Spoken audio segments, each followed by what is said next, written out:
Assalamualaikum warahmatullahi wabarakatuh. Berjumpa kembali bersama saya Dian Burlian di channel Literatur Hukum, channel referensi hukum bagi masyarakat Indonesia.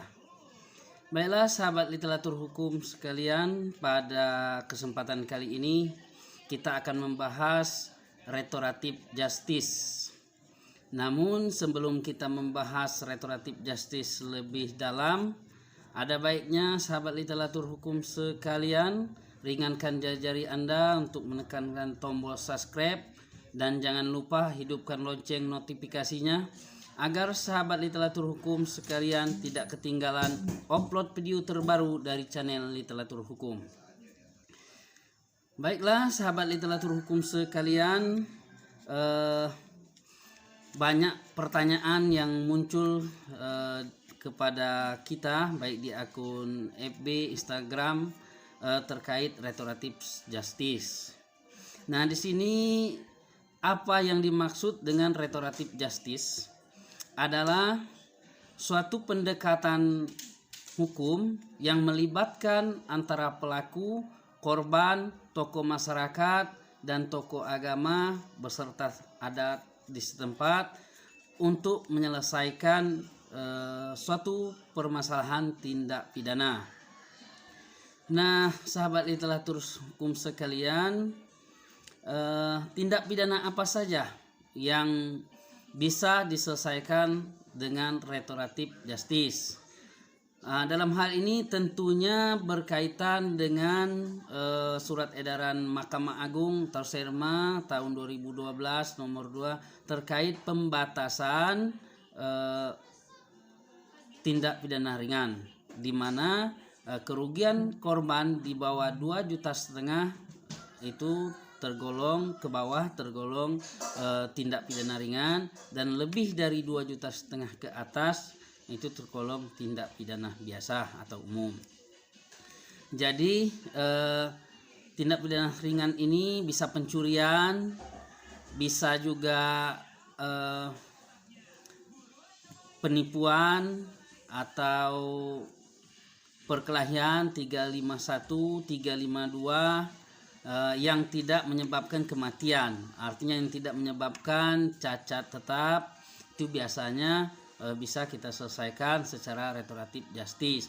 Tapi untuk perkara kejahatan luar biasa seperti mungkin pencurian dengan kekerasan, pembunuhan dan lain sebagainya, itu mungkin tidak bisa diselesaikan secara restoratif justice.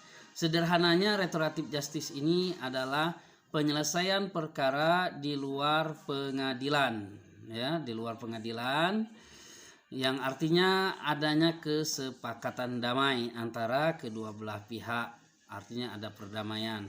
Nah, ini bahasa sederhana yang mungkin mudah dimengerti oleh sahabat literatur hukum sekalian, baik dari Sabang sampai Merauke, dari Mangya sampai ke Pulau Rote. Jadi artinya berlaku untuk seluruh Republik Indonesia. Nah, kemudian kapan restoratif justice ini bisa dilakukan? Artinya kapan saja, baik itu setelah terjadi tindak pidana belum sampai kepada ranah kepolisian, bisa juga dilakukan perdamaian atau penyelesaian secara kekeluargaan. Mungkin tidak selesai secara kekeluargaan, kita naik tingkat ke adat istiadat kalau memang hukum adat di setempat berlaku.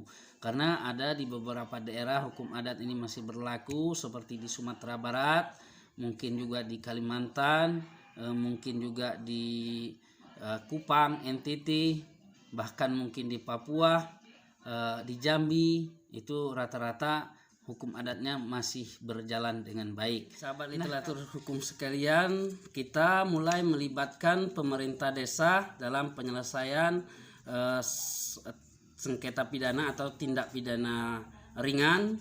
Kita mulai melibatkan kepala desa, Pak RT, Pak RW untuk melakukan penyelesaian perkara melalui restoratif justice. Bagaimana kalau permasalahan ini sudah masuk ke ranah penyidikan? atau ke ranah kepolisian. Nah, sebagaimana surat edaran Bapak Kapolri kita, Bapak Jenderal Lesio Sigit, itu memberikan surat edaran untuk mendorong penyelesaian perkara melalui restoratif justice. Namun dalam surat edaran ini lebih ditekankan kepada tindak pidana ITE atau pencemaran nama baik, tapi tetap masuk dalam ranah tindak pidana ringan.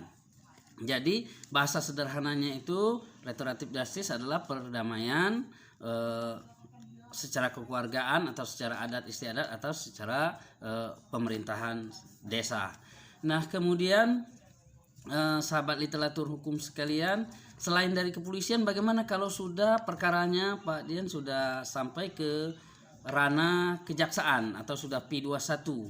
Nah, di sini juga bisa, karena ada surat edaran dari Kejaksaan Agung yang untuk melakukan penyelesaian restoratif justice ini dengan persyaratan adanya perdamaian, kemudian adanya keterangan dari kepala desa, kemudian ada KTP di antara kedua belah pihak. Jadi walaupun pihak kepolisian masih tetap melanjutkan atau terlambat melakukan upaya restoratif justice di pihak kepolisian, sementara perkara ini sudah masuk ke ranah penuntutan, maka itu juga bisa dilakukan restoratif justice melalui kejaksaan.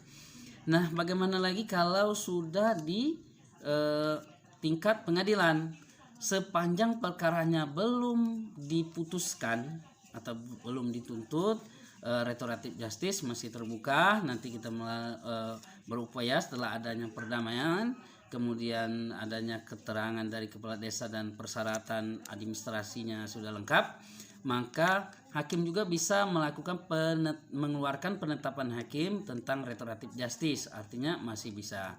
Nah, kalau ditanya pada tingkat mana saja yang bisa dilakukan untuk restoratif justice, itu sudah bisa di semua tingkat penyidikan, mulai dari pra penyidikan, pra penuntutan, dan pra putusan pengadilan, itu masih bisa diupayakan restoratif justice. Ya tadi dengan persyaratan itu dengan tindak pidana ringan, tidak tindak pidana luar biasa, tidak juga tindak pidana khusus, baik itu perlindungan anak dan perempuan, baik itu tentang miraba atau minyak dan tindak pidana lain tipiter. Pokoknya yang tidak bersifat khusus juga bisa diselesaikan secara restoratif justice, pada intinya tindak pidana ringan, tepiring ya. Nah, baiklah sahabat literatur hukum sekalian, timbul pertanyaan, apakah mempunyai kepastian hukum kalau diselesaikan secara restoratif justice atau keadilan restoratif justice ini? Tentunya mempunyai kepastian hukum, bahkan dengan asas pengadilan cepat, tepat, dan biaya ringan. Nah, maka kepastian hukumnya sudah jelas pasti ya. Bagaimana dampak sosialnya? Ini juga berdampak sosial yang positif karena permasalahan ini tidak panjang, bisa diselesaikan secara kekeluargaan dan perdamaian. Jadi itulah tadi sahabat literatur hukum sekalian tentang apa yang dimaksud dengan restoratif justice, yaitu kalau bahasa kerennya pendekatan penyelesaian pengadilan restoratif justice ini, yaitu upaya penyelesaian di mana mengembalikan kerugian daripada pihak korban. Artinya bahasa sederhananya telah melakukan perdamaian, baik itu secara kekeluargaan, secara adat istiadat, maupun secara pemerintahan desa atau pemerintahan setempat sebelum sampai ke pengadilan. Nah, kalaupun misalnya sampai pengadilan, apakah masih bisa dilakukan? Tadi juga bisa, baik itu yang namanya restoratif justice ini untuk perkara ringan, itu bisa pra penyidikan, bisa penyidikan, kemudian bisa pra penuntutan, bisa juga bukan pra peradilan ya. Kalau pra peradilan ini beda lagi, ini check and balance terhadap penyidikan kepolisian yang mungkin tidak memenuhi unsur undang-undang atau KUHP.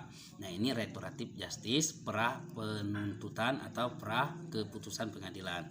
Baiklah, itulah sahabat literatur hukum sekalian pembahasan kita seputar restoratif justice part 1. Mungkin nanti ada bagian-bagian berikutnya yang mungkin mengupas lebih dalam tentang restoratif justice. Semoga apa yang saya jelaskan tadi bermanfaat bagi kita semua dan bisa menjadi referensi dalam penyelesaian tindak pidana ringan. Akhir kata, wabillahi taufiq wal hidayah. Wassalamualaikum warahmatullahi wabarakatuh.